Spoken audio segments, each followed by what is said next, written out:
The afternoon sun gilded the sidewalk in front of the city's most expensive restaurant. Imported cars parked one after another, and men in ties accompanied by women in evening gowns alighted under the flashes of photographers. Amidst this spectacle of luxury, one figure stood out. The young, beautiful black waitress wearing her simple uniform, her hands busy carrying boxes into the dining room. While the world flaunted its wealth, she was simply trying to do her job. But all it took was a customer spilling wine on the tablecloth for all eyes to turn on her. The manager, in a harsh and humiliating tone, pointed her finger and said loudly, "You're not even fit to clean a table, let alone be here." The guests' laughter echoed along the sidewalk, mingling with the rumble of luxury cars. The young woman lowered her head, swallowing hard, but something inside her was beginning to burn. The laughter was still echoing when the maid let out a heavy sigh. As she bent down to collect the broken glass, the chain around her neck came loose, revealing a gold pendant. The piece reflected the sunset light and caught the attention of one of the men in line, a grey-haired businessman. He froze, his eyes fixed on the engraved symbol. He murmured to his wife beside him, "I know that coat of arms, it changes everything." The comment spread like wildfire. The laughter subsided, replaced by tense murmurs. The manager, uncomprehending, persisted in her humiliation, but everyone's eyes were no longer on her, nor on the spilled wine. They were on the maid who, unbeknownst to her, held within her breast the key to a revelation capable of turning that evening into a scandal. If you felt the power of this story in these first moments, imagine what's yet to come. Every detail holds a twist, every silence conceals a weight. Take the opportunity to like and subscribe to the channel so you can journey together to the end of this narrative where destiny always reveals its face. The city's most famous restaurant was in the midst of a gala evening. The revolving glass doors opened and closed in a constant rhythm, revealing the entrance of men in ties and women in dazzling dresses, all perfumed with the arrogance of the elite. The sound of loud laughter and clinking crystal glasses formed a melody of power, where every detail served to reinforce the luxury and exclusivity of the space. Inside, waiters and servers moved like pieces on a chessboard. Everything seemed calculated, flawless until a small glitch occurred. Among the staff was she, the young maid. Black, pretty, young, she wore a simple short uniform with an apron tied around her waist. Her tired eyes reflected the hardships of life, but there was also a spark of dignity in them that not even exhausting work could dim. She carried a tray of crystal glasses, balancing them carefully. The dining room was packed, and all eyes were on themselves, until a trivial accident caught everyone's attention. One of the customers, drunk, spilled wine on the white tablecloth at the main table. Immediately the manager, a tall woman with stiletto heels and a merciless gaze, turned on the waitress, as if the mistake were her fault. "You!" he shouted, loud enough to silence part of the restaurant. "Clean this up now and be quick because I don't tolerate incompetence." The young woman rushed to clear the table, but in her haste, she dropped one of the glasses, shattering it on the floor. It was enough to send the entire room into a frenzy of laughter and whispers. The manager, seizing the moment to assert her authority, raised her finger and declared, "Look, ladies and gentlemen, this is an example of the kind of people who should never be in a place like this." The customers laughed. Some clapped mockingly, others discreetly filmed with their cell phones. Public humiliation was in full swing. The maid, her head bowed, felt her face burn. Her eyes welled up, but she remained silent. The wet floor reflected her sad face, and in that reflection she saw herself as smaller than ever. However, fate was already preparing a twist. The gold pendant she always wore around her neck slipped discreetly from her uniform, glinting under the lights of the room. And as she collected the shards of glass, a few attentive eyes realized that this seemingly trivial detail concealed a much greater meaning. The sound of shrapnel still echoed in the hall when laughter spread like wildfire. The manager, her chin jutting out and her voice dripping with venom, took advantage of the crowd to enhance the spectacle. "That's what happens when you put people like her in a high-class restaurant," he said, looking around at the customers. "She can't even hold a glass, let alone the rest." Some guests burst out laughing. Others chuckled quietly so as not to appear complicit, but most were swept away by the collective malice. It was the kind of moment where a person's dignity was trampled on for entertainment. The young maid knelt to pick up the shards. Her fingers trembled, and the tear that ran down her face mingled with the reflection of the broken crystal. As she bent down, the chain around her neck slipped, revealing the gold pendant that had escaped from beneath her uniform. The glow of the piece, illuminated by the chandelier above, caught the attention of a grey-haired man sitting at a nearby table. His eyes widened. He leaned forward and murmured to his wife, "That symbol. I know that coat of arms." The woman also looked surprised. "It can't be," she replied quietly, but unease was already spreading across the table. The manager, not understanding what was happening, continued, "Look at her. She's on the ground, as she should be. People like that never mix with our level." The statement made some people uncomfortable, exchanging tense glances. The grey-haired man's comment spread like a whisper from table to table. People leaned in, discreetly peeked at the pendant, and began to whisper. "It looks like the Aaron's coat of arms, but that's impossible. What would a maid do with something like that?" The millionaire host of the evening, who until then had been watching in silence, began to sweat. His eyes fixed on the pendant and his face paled. He tried to hide it by raising the glass to his lips, but his hand was shaking. Meanwhile, the young woman gathered up the last pieces, unaware that the looks were no longer just mockery. There was now curiosity, even a certain restrained respect. The laughter subsided, replaced by restless murmurs. The manager, irritated at losing attention, shouted again, "Get up! Show everyone what you really are, an incompetent!" The waitress took a deep breath and slowly rose. The pendant dangled at chest height, glinting like a small torch in the golden light. The room, which had previously been roaring with laughter, was now torn between the discomfort of humiliation and the strange attraction of this secret about to be revealed. The restaurant, which minutes before had been filled with laughter, was now plunged into an eerie silence, broken only by whispers that rose from table to table. The easy laughter had turned to curiosity and suspicion. The pendant's glow, reflecting the golden light of the central chandelier, became the new focus of the evening. The young maid remained standing, her face flushed from suppressed tears. She tried to hide the necklace, but every movement only attracted more attention. The looks, previously dismissive, were now scrutinizing. Some guests leaned forward, trying to confirm what they saw. Others murmured, already certain of the symbol's meaning. The grey-haired man, who had first recognized the coat of arms, raised his voice loud enough for everyone to hear. "This pendant doesn't belong to just anyone. It belongs to the Aaron's family." A buzz filled the room. The name carried weight, respect, and history. People looked at each other in shock. Some knew of the inheritance disputes of that ancient family. Others simply recognized the coat of arms as something that should never be worn around the neck of a simple servant. The manager, sensing the change in mood, tried to regain control. "This is ridiculous," she exclaimed, crossing her arms. "A cheap piece, bought on any street corner. She must have found it and decided to wear it to appear more important." But his voice sounded weak against the growing din. No one seemed convinced. The millionaire host, seated at the head table, remained motionless, but sweat trickled down his forehead. His silence was already a confession. "If it's just a piece of jewelry," the old man replied, getting up from his chair, "why do you look so nervous?" The eyes turned to the millionaire. He reached for the glass but couldn't drink. His fingers were shaking too much. The maid, startled, took a deep breath. Her chest heaved, and tears still flowed. For the first time, she raised her eyes and faced the audience. Her voice was low, almost a whisper, but clear. "That necklace, it's not a costume jewelry. It's the only thing I have left from my family." The silence was immediate. Everyone's hearts seemed to have stopped. Even the manager gasped. The revelation, simple and direct, exploded like thunder. The whispers ceased and all eyes remained fixed on her. The manager's planned humiliation was collapsing. The public no longer saw an incompetent employee.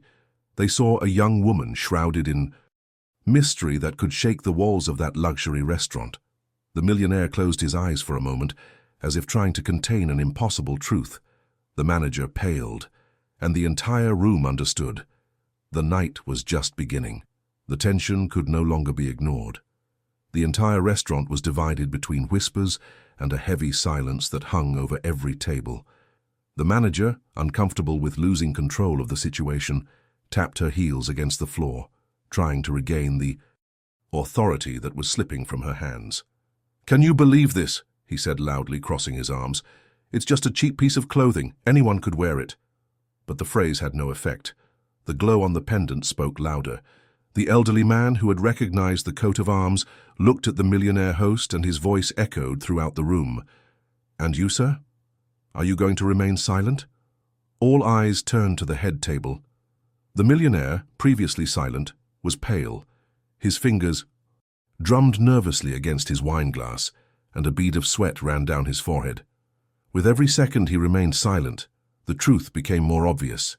He knew something he didn't want to reveal.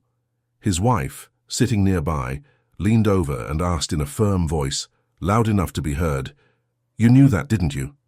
His silence was more devastating than any confession. The guests began to murmur in indignation, some already discreetly pointing at the couple. The manager, desperate, tried to turn the attention back to the employee. "Lift your head," he ordered, pulling her by the arm. "Show everyone who you really are, this fraud who wants to deceive serious people." The young woman took a deep breath. Her eyes were still wet, but for the first time she lifted her face. And there, in front of everyone, her expression was no longer just one of pain, but of strength. Her voice was shaky, but clear. "I never asked to be here. I never asked to be judged by you. But this necklace isn't a fake. It's the only thing left of my mother." The hall fell silent. The sentence cut through the space like a blade. Even those who had laughed at her minutes before now regarded her with respect. The millionaire put his hand to his face, hiding his eyes. His wife stood frozen, unresponsive. The manager, still holding the young woman's arm, recoiled as if she'd touched fire, and the audience in silence understood that the night would not end as it had begun. The planned humiliation had turned into a judgment, and no longer against the maid. The atmosphere in the restaurant had completely changed. The cruel laughter that once filled the room was now replaced by uncomfortable glances and whispers that spread like a wave. The manager's power, which had seemed absolute minutes before, began to crumble in the face of collective curiosity. The pendant shining on the waitress's chest was no longer a detail. It was a puzzle everyone wanted to solve. The manager, realizing her authority was at risk, decided to escalate the humiliation. She turned to the young woman and loudly declared, "Look, she makes up stories to get attention. That necklace is fake, just like her. Nothing more than a cheap illusion." But his tone sounded forced, filled with desperation. Many guests frowned suspiciously. The gray-haired old man, already standing, raised his voice again. "I said it, and I repeat, I recognize this coat of arms, and I will not be treated like a fool. If it is false, why doesn't the host say anything?" Everyone turned to the millionaire. He stood motionless, pale, with the glass of wine still in his hands. His silence was more eloquent than any words. His wife, restless, finally broke the ice. "You knew, didn't you?" she said accusingly, looking at her husband. "You knew and you never said anything." The room erupted in murmurs. Every guest seemed to now have a theory, a hypothesis, a suspicion. The manager, without support, recoiled at every word spoken against her. The young maid, standing before everyone, took a deep breath. Her body was still trembling, but her voice finally found its firmness. "I never asked to be here. I never asked to be judged. But if you ask me where this necklace comes from, know that it's the only thing my mother left me before she passed away." The room fell silent. The weight of the revelation fell upon everyone. The manager paled. The millionaire put his hand to his face, and his wife recoiled, feeling her mask of perfection crack. Audience, previously complicit in the humiliation, now sided with the maid. Expressions changed from mockery to respect. For the first time, the young woman was seen not as an invisible servant, but as someone carrying a deeper story than anyone there imagined. And in that instant, everyone knew the planned humiliation had turned into judgment, but not against her. The hubbub was now uncontrollable. Every table had someone talking. Every eye turned to the millionaire, who, motionless, struggled to hide his panic. His silence was a glaring confession. His wife beside him still stared at him with a mixture of anger and despair, as if seeking answers he didn't have the courage to give. The manager, unaware of the delicate thread separating humiliation from ruin, tried to resume the spectacle. "Look at that," she said, her voice strained. "She makes up stories, clings to a piece of metal as if it were nobility. But everyone knows she's nothing more than an employee." The sentence, which would have previously drawn laughter, now fell to the floor like lead. No one laughed. Instead, an elegant lady slammed her fan against the table and replied, "Enough! That's no way to treat a human being." The salon held its breath. The manager stepped back, feeling her authority evaporate. The maid, in tears, slowly raised her face. Her tearful eyes met those of the woman who had defended her, and in that instant she realized she was no longer alone. It was then that the maid took a deep breath and for the first time spoke in front of everyone. "I never asked to be here. I never asked to be judged. But if you look at me with contempt today, know that this necklace is all that's left of my mother, and the blood that runs through my veins speaks louder than any insult." The words echoed through the hall. Many guests rose to their feet, some in shock, others murmuring in agreement. The millionaire, blushing, gripped his wine glass so tightly he nearly broke it. His wife closed her eyes as if the truth she'd suspected for years had finally surfaced. The grey-haired old man stood up again, his deep voice filling the hall. "So it's true. She's Aaron's blood." The revelation fell like a bombshell. The coat of arms shining on the pendant could no longer be ignored. Cruel laughter had turned into judgment, and in that makeshift courtroom the roles were reversed. The defendant was no longer the maid. The millionaire, trembling, stood up and shouted, "No, this can't be!" But no one believed him anymore. The restaurant dining room now resembled an arena. Each guest watched in silence, as if waiting for the next move. The millionaire host, still seated at the main table, trembled slightly as he held his wineglass. His posture was no longer one of authority, but rather defensive. The weight of the truth, creeping in with every passing minute, crushed him before everyone's eyes. The maid, standing in the center, took a deep breath. Tears were still streaming, but her voice no longer trembled as before. She clutched the pendant to her chest as if it were her only armor, and faced the room with dignity. "You've demeaned me," he said, his voice firm. "You've laughed at me as if I were invisible. But this necklace is no fantasy, and my life is no joke." The words echoed like hammer blows in the silence. Some guests applauded timidly, others nodded in agreement. The manager, unsure how to react, took a step back. The millionaire's wife, even paler, stared at her husband as if seeking a confession. "Tell the truth," she demanded loudly. "You knew who she was." The millionaire didn't answer. His eyes remained fixed on the ground, unable to bear the weight of their gazes.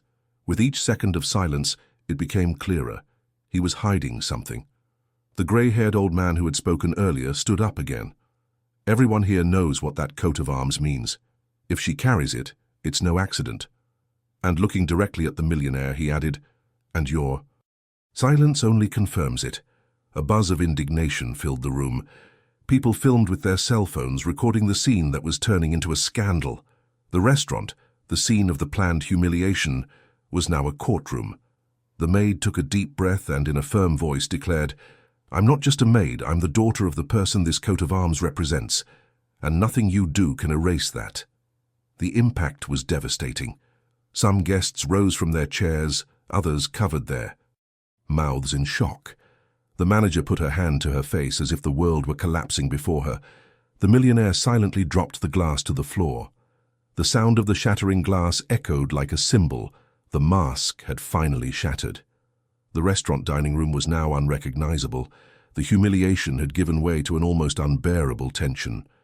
Eyes were no longer directed at the young waitress as the target of mockery, but at the millionaire who remained seated, pale, trying to maintain a posture of authority that no longer existed. The manager, realizing she'd lost her audience, shrank silently, retreating to the corner of the room. The audience wanted answers, but not from her. They wanted them from the millionaire. An elegant man, owner of a hotel chain, stood up from the table and spoke loudly.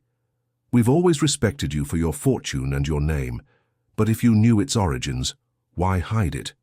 The whispers grew louder. Some guests raised their cell phones, recording every detail of the scene. The millionaire's wife, teary-eyed, stared at her husband as if seeking a confession that could no longer be avoided. The millionaire took a deep breath, wiped the sweat from his forehead, and tried to speak, but his voice faltered. I just wanted to protect—" But he was interrupted by the maid. Standing in the center of the room, she was no longer trembling.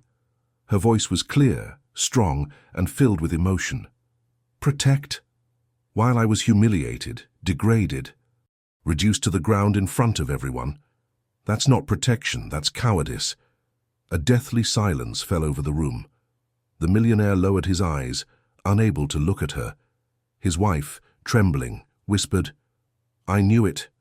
You knew it from the start." The guests, one by one, began to speak up.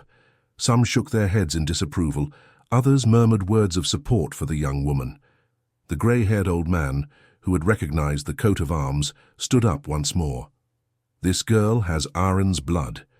That can no longer be denied." The revelation was like a hammer striking the silence. Everyone understood that the spectacle of humiliation had been reversed. The one now exposed was no longer the maid, but the man who had for so long sustained his image with lies. The young woman, with tears streaming down her face, added, "You laughed at me as if I were nothing, but the truth always comes out, and today the one who should feel ashamed is not me." The room erupted in applause. It wasn't applause of entertainment, but of recognition. The millionaire slumped back in his chair, defeated, while the manager disappeared into the back, unable to face the collective judgment. The night, which had begun with mockery, ended as a testament to a truth that no one could erase. The restaurant was completely silent. The once proud millionaire, now slumped in his chair, defeated, his eyes fixed on the floor, betrayed the shame that consumed him. The manager had disappeared, unable to face the scene she had started. His wife remained motionless, tears of anger and disbelief in her eyes. In the center of the room, the young maid stood. The necklace shone against her chest like a beacon. There were no longer tears in her eyes, only firmness. The same mouth that had once remained silent in the face of insults now held words that echoed with weight. "Today you laughed at me, demeaned me as if I were nothing." His voice was calm, but each syllable was a sentence. "But the nothing you" pointed to his blood that many here revere. The guests, previously complicit in the mockery, now stood in respect. Some applauded discreetly, others looked at the millionaire with contempt. The grey-haired old man, who had raised his voice so often that evening, nodded solemnly, acknowledging the young woman as if she had finally regained her seat. The millionaire tried to stammer something. "I just wanted—" But his voice broke, and no one else was willing to listen. The waitress took a step toward the door, but before turning around one last time, her final words weren't of revenge but of truth. "Shame doesn't belong to the one who is humiliated. Shame belongs to the one who needs to humiliate to feel great." The hall erupted in applause. The young woman walked out the front door with her head held high, her every step echoing with victory. Outside, the night wind enveloped her like an embrace of freedom. For the first time in a long time, she felt light. Inside the restaurant, the millionaire remained, surrounded by luxury that was of no use. His image, built on years of arrogance, was crumbling in a matter of minutes. The gala dinner that was supposed to celebrate his greatness ended up as the mark of his downfall. The maid left marked not by shame but by dignity, and everyone present knew they would never forget that night when cruel laughter turned to silence, and silence to respect. If this story touched you, please like and subscribe to the channel. Here, each story brings lessons of justice, dignity, and unexpected twists and turns. Your presence is part of this journey, and in future stories, you'll feel even more emotion. Don't miss it.